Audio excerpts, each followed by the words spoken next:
নমস্কার, laboratory technology গ্রুপে তোমাদের সবাইকে স্বাগত। এই চ্যানেলের মাধ্যমে আমরা রুটিন প্যাথোলজিক্যাল ল্যাবরেটরি সম্বন্ধে খুব ক্ষুদ্র ক্ষুদ্র বিষয় নিয়ে জানার চেষ্টা করব। ক্ষুদ্র ক্ষুদ্র কিন্তু ইম্পর্টেন্ট। আজকে আমরা যে বিষয়টা নিয়ে আলোচনা করব, ল্যাবরেটরিতে ইউজ হয় এরকম কিছু ব্লাড কালেকশন ভায়েল নিয়ে। প্রথমে তোমাদেরকে দেখাই, এটা হলো গ্লুকোজ বট।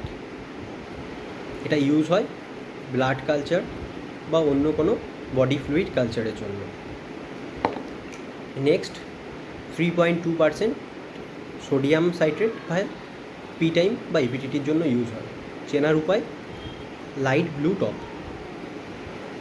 এই প্রসঙ্গে বলে রাখি, এটাতে 1:9 এই রেশিওতে ব্লাড নিতে হয়।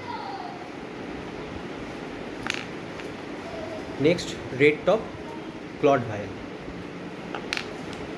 Next sodium heparin light blue top.